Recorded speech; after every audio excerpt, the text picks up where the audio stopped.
지난번에 직전에서 이제 2차 대전 이후를 하고 있습니다. 그래서 영국을 했고요.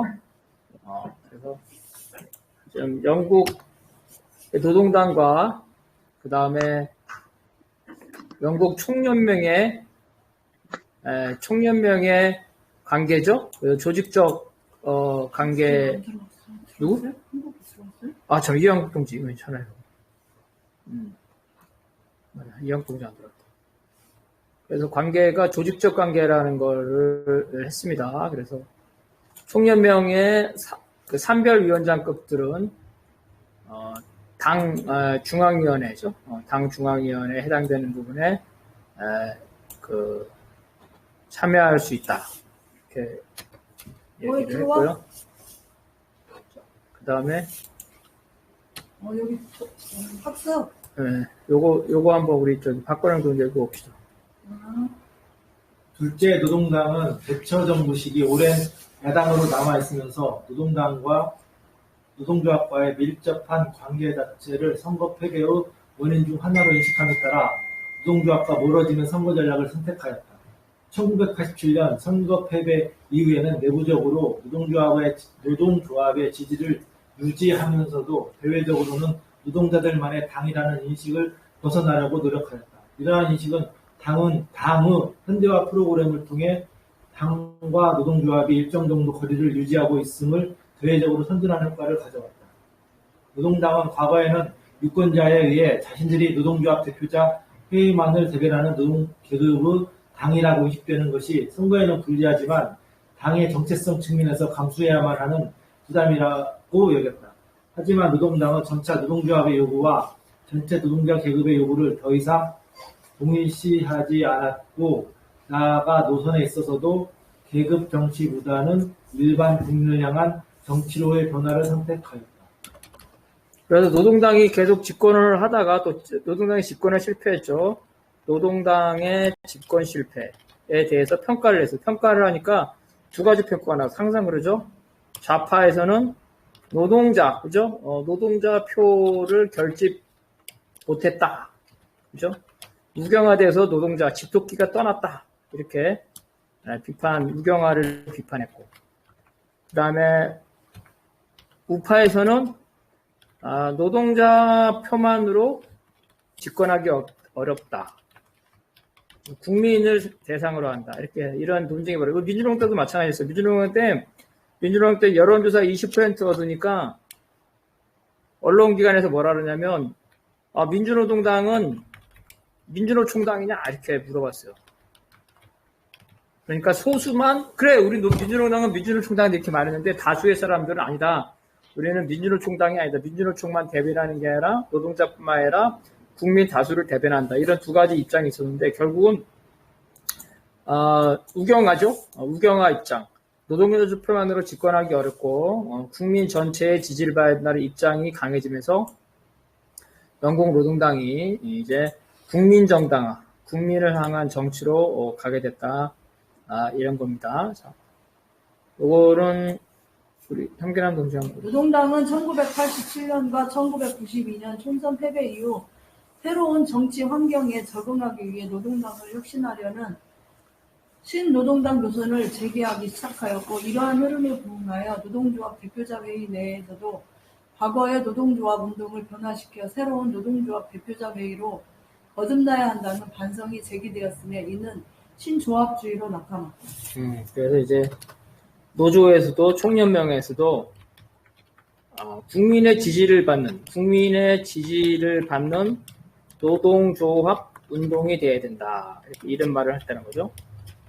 또 민주노총으로 치면은 언론에서 민주노총은 귀족노총이다. 귀족노총이다. 이런 비판을 하죠. 이런 비판을 받으니까 여기에서 벗어나기 위해서 민주노총이 국민이 동의되는 또 국민에게 불편을 주는 이런 파업, 그죠? 이런 파업을 자제하겠다 이런 식으로 나가게 되는 거예요. 이렇게 되고 그 다음에 임금 인상 투쟁도 자제하겠다. 똑같아요 우리랑 임금 인상 투쟁. 차지하자. 이런 우파적 입장이죠. 이런 우파적 입장이 되면서 또 이제 우경화가 더 가속화되는 길로 가는 겁니다.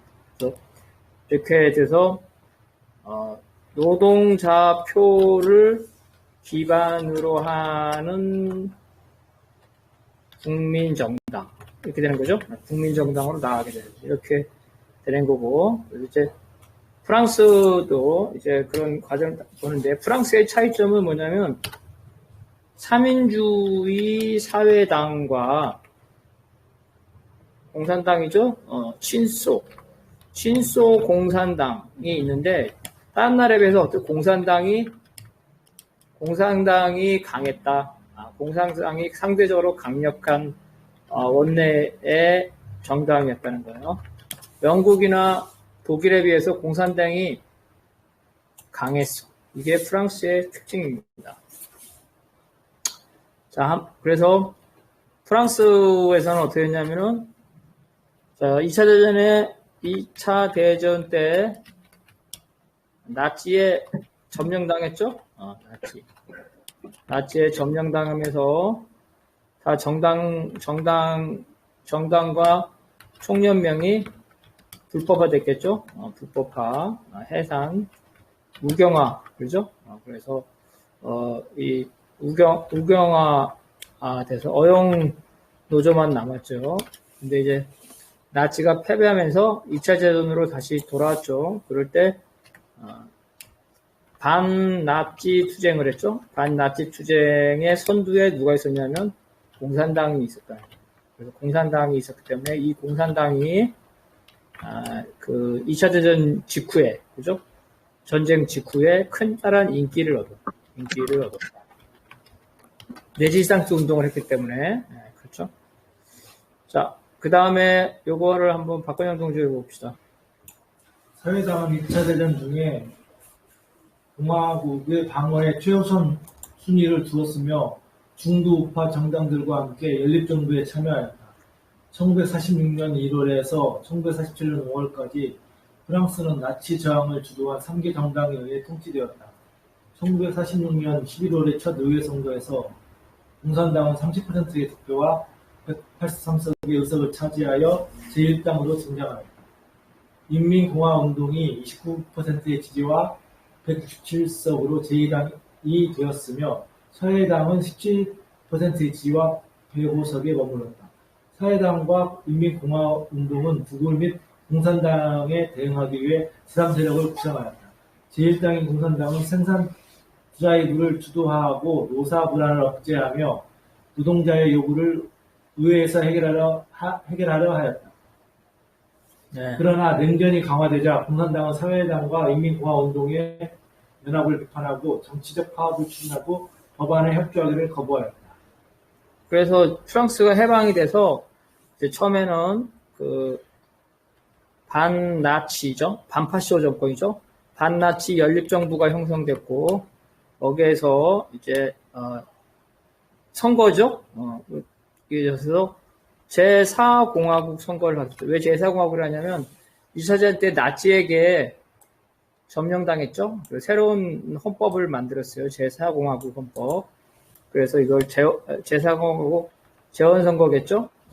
재헌헌법을 해서 제1당이 공산당. 왜 공산당이 됐다 그랬어요? 공산당이 된 이유 바로 말했죠. 반나치 레지스탕스 운동의 선두라 그랬죠.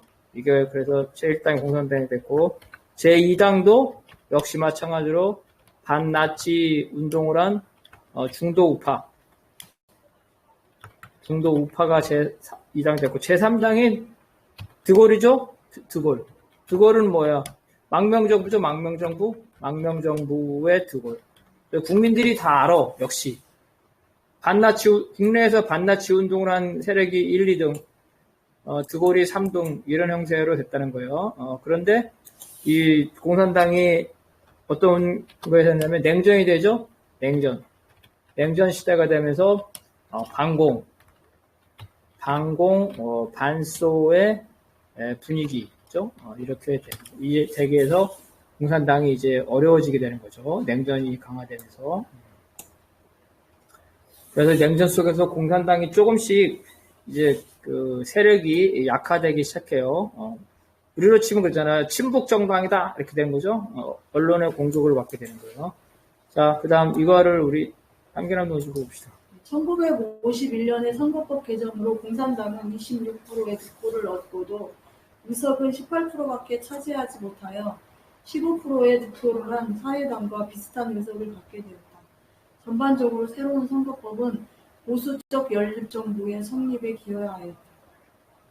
하지만 정당 지지 기반의 파편화와 연립정부 참여정당의 잦은 지지 절해로 말미암아 전후 성립된 제4공화국에서 연립정부는 불안하였으며 그 평균 수명은 6개월에 불과하였다. 그럼에도 불구하고 중도 및 노포 정당의 지지 기반 분열로 1956년에는 공산당이 26% 득표와 27%의 의석으로 다시 제1당으로 등장하였고 사회당도 제2당으로 부상하여 1947년 이후 처음으로 내각에 참여하였다. 네. 프랑스는 우리랑 똑같아요. 소선거구제. 1등만 당선된다. 1등만 당선. 이렇게 돼요. 그래서 소선거구제 특징이 뭐냐면 득표율과 의석 점유율이 불일치하죠? 불일치. 그리고 공산당이 26%를 득표했지만 의석은 18%밖에 안 했다는 거예요. 그래서 이 세 삼자가 1, 2, 3이 서로 계속해서 경쟁하는 이러한 관계를 하게 되면서 연립정부를 계속 만들면서 연립정부의 생명이 시기가 얼마 안 되면서 이 프랑스가 불안한, 그렇죠? 연립정부가 자꾸 바뀌는 거예요. 그래서 불안한 정세를 유지를 했다는 거예요. 막상막하다, 그렇죠?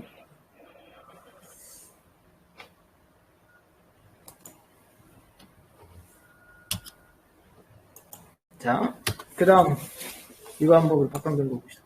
하지만 1956년 선거 결과는 일시적인 현상이었고 2차 대전 직후 사회당을 앞두있던 공산당의 지지율은 갈수록 떨어졌다. 냉전이 격화되면서 반소련이 심화됨에도 불구하고 공산당이 국내 문제에서 소련의 입장을 추종하자 상당수 지지 기반이 당의 방침을 비판하면서 이탈하였다. 공산당은 1968년 혁명에 있어 학생운동에 대해 지지를 표명하지 않았다. 프랑스 공산당은 유럽 경제 공동체와 북대서양 조약기구를 반대하는 반면 소련의 체코 침공을 지지하였는데 이러한 친수 정책이 유권자들에게 그대로 노출되어 반감을 불러일으켰다. 우리가 냉전 시대 때 소련과 유럽의 공산당 관계를 알아야 돼요. 이게 어떻게 되냐면은 소련이 특히 프랑스 공산당에 그죠? 뭘 보내냐면 자문, 그죠? 자문을 파견해서 당을 지도해요. 공산당을 지배했단 말이야. 소련이 하자는 대로 따른 거야. 공산당이. 소련이 하는 일에 반대하지 못해. 그러니까 어때요? 당연히 유럽에서 야 프랑스 공산당은 소련파야 이렇게 되겠죠. 그러면서 점차 지지율이 떨어지게 됐다는 거야. 당연하겠지. 우리도 친북파로 찍히면 지지율이 떨어지죠. 이런 문제가 되면서 그러다 보니까 소련 공산당 내에서도 반발이 생기면서 이탈을 했다는 거예요. 그 다음에 1968년 혁명이 알죠? 1968혁명. 68혁명은 어떤 혁명이냐면은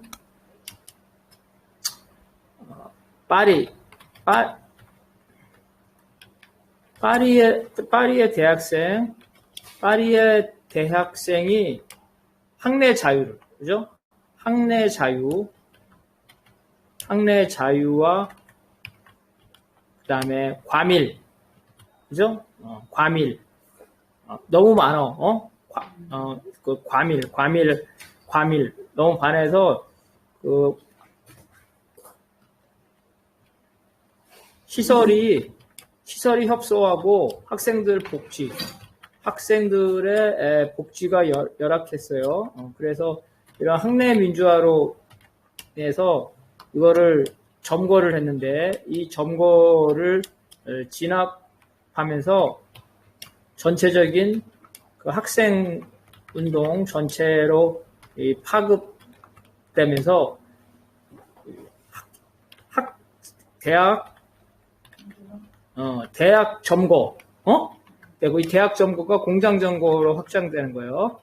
이렇게 공장 점거. 이렇게 되면서 노동자들의 투쟁과 같이 동시다발로 되면서 혁명이 일어났는데, 이거에 대해서 경찰이 과잉 진압하면서 이게 확산된 거예요. 그래서 이 혁명은 뭐냐면 자발적인 혁명이야. 자발적인 혁명이라서 공산당이 지배하지 않은 것, 공산당이나 사회당이 지도하지 않은 혁명이야. 그러니까 공산당에서 뭐냐면, 야, 우리가 지도하지 않고 저 뿌띠 새끼들 우리의 명령도 따르지 않고 한 혁명이다. 그래가지고 공산당이 6.8 혁명에 대해서 소극적으로. 그러니까 또 공산당의 일반 당원들이 항의하겠죠. 야, 우리가 지도하지 않았더라도 학생들과 노동자들이 저렇게 자발적으로 투쟁하는데 우리 공산당이 역할을 해야 되는 거 아니냐? 이러면서 이 공산당 지도부에서 불만을 제기해요. 그리고 공산당이 이러한 지도력 문제로 내부 비판을 받게 돼요. 그 다음에 소련이 여러 나라를 침공했죠. 소련이 위성국가를 침공했어요. 위성국가 침공한 나라들이 많은데, 폴란드도 침공했죠? 그 다음에 체코도 침공했죠? 헝가리도 침공했죠? 이렇게 소련의 지시를 따르지 않는, 소련에서부터 벗어나는 나라를 소련이 군대를 동원해서 침공을 했어요. 그런데 이 침공에 대해서 프랑스 공산당 등 유럽에 있는 공산당이 소련이 잘못했다는 말을 안 했어. 그죠?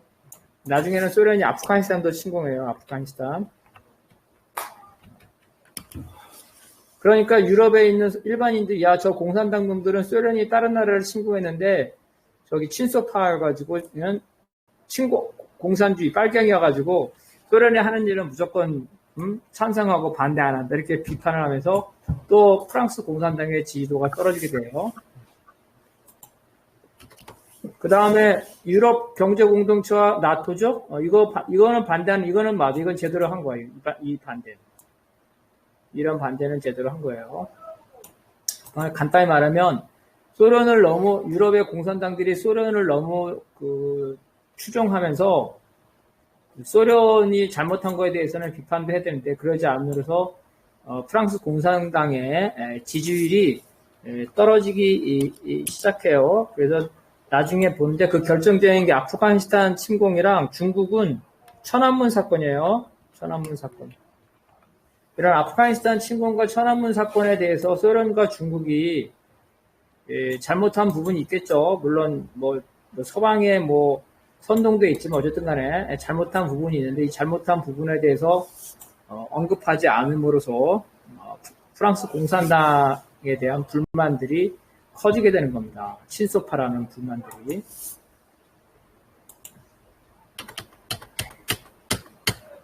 그래서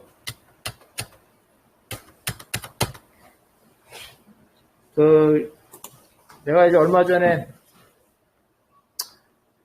프랑스 공산당 간부, 민주당에서 프랑스 공산당 간부들하고 내가 여러 번 만났는데, 한국에 초청을 했어요. 방한을 했어. 그래서 한강에서 자전거도 타고 도봉산도 가고 그랬는데, 내가 물어봤지. 어느 계기 때, 옛날에는 프랑스 공산당이 잘 나가는데 어느 계기 때 이 공산당의 지지율이 떨어졌냐? 물어봤어. 지지율이 떨어졌냐 물어봤더니 두 가지 얘기하더라고. 아까 말했처럼 아프가니스탄 침공과 천안문 사태 때 프랑스 공산당 중앙위원회를 했대요. 프랑스 공산당 중앙위원회를 했는데 거기서 아무도 소련이나 중국을 비판하지 않았대요. 우리가 어떻게 같은 공산당인데 공산당을 비판하냐, 소련인과 중국을 비판하지 않았다. 여기에 대해서 많이 실망했다는, 일반 유권자도 실망하지만 프랑스 공산당의 일반 사람들, 특히 지식인들이 많이 실망했겠죠? 이렇게 되면서 프랑스 공산당이 이탈이 됐다는 거예요. 그래서 그 이후에 프랑스 공산당이 이제 이런 으로서 냉전, 특히 냉전 때 소련이 망했잖아요. 소련이 망하면서 현재 프랑스 공산당은 약간 우경화됐어요. 그래서요. 프랑스 공산당은 약간 우경화됐다. 어떻게 됐냐면 과거의 소련 노선의 반대. 예. 과거 소련 노선의 반대. 그 다음에 북에 대해서도 비판이 되게 심해. 북에 대해서.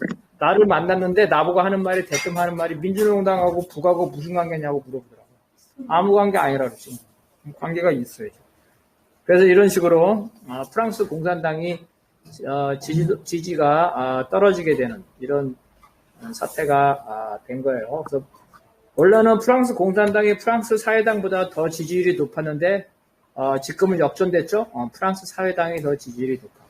자, 이거 박근영 동지가 읽어봅시다.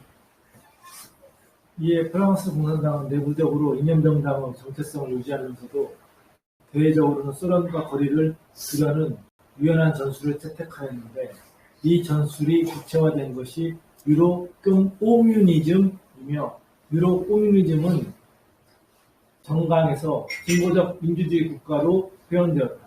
프랑스 공산당은 이러한 진보적 민주주의 노선에 따라 즉각적인 사회주의 실현이 아니라 국가 재정의 개혁, 금융산업과 보험산업의 국유화, 독점기업의 사회화, 경작자에 대한 농지 분배, 행정과 금융산업에 대한 민주적 통제 등 독점 자본주의 국가를 약화시켜 사회주의 실현을 용이하게 하는 구조적 개혁을 주장하였다. 그래서 유로 커뮤니즘은 뭐냐면은 우리 집까지 많이 했던 거야. 프루시초프죠?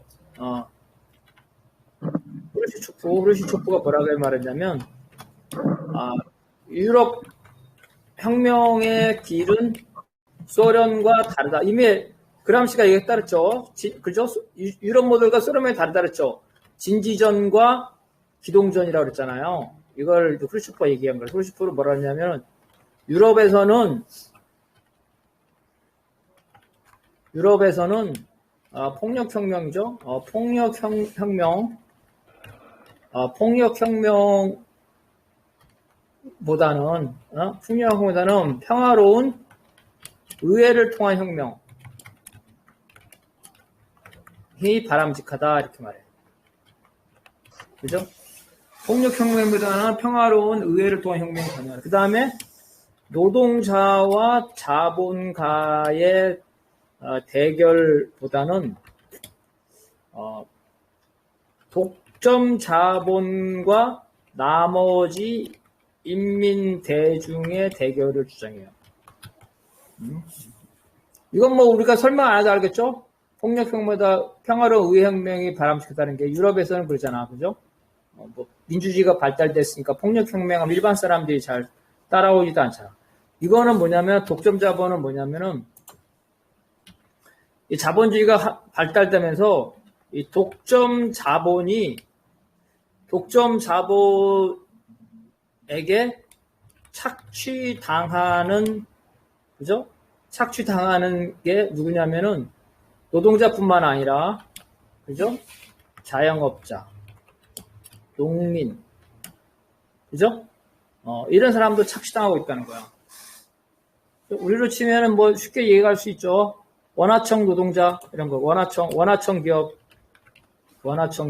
이런 식으로. 그래서 이 독점 자본이 자본주의의 지배자고 나머지는 다 착취당하기 때문에 노동자와 자본가의 계급 대립이 아니라 독점 자본과 나머지 독점 자본에 착취당하는 인민대중과의 대결이라고 말합니다.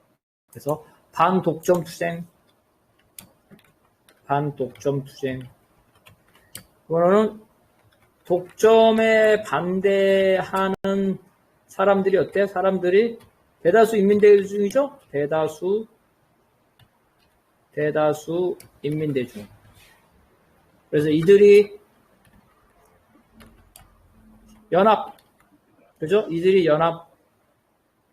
인민대중이 계급 연합을 해서 독점 정부를 수립하는 것.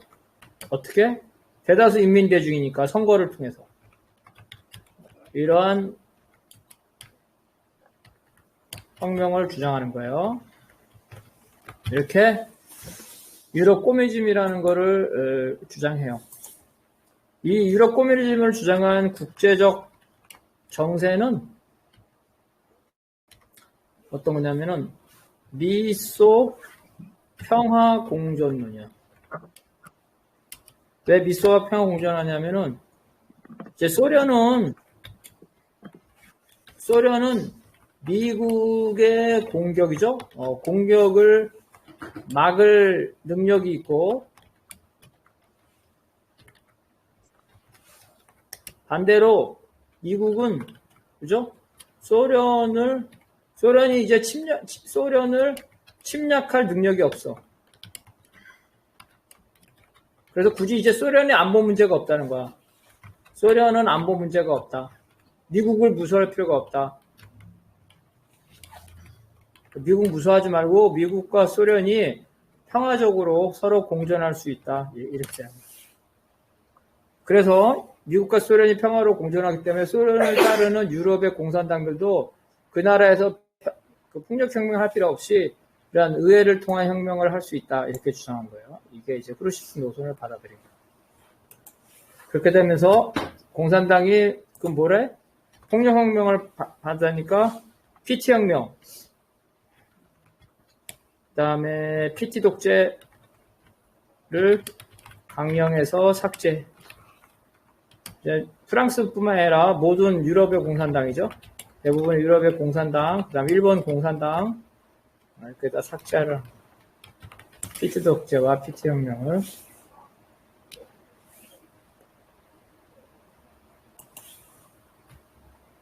자, 그 다음에 요거는 우리 한겨는 현 제5공화국에서 대통령 선거와 하원 선거에서 절대 다수제를 채택함에 따라 1차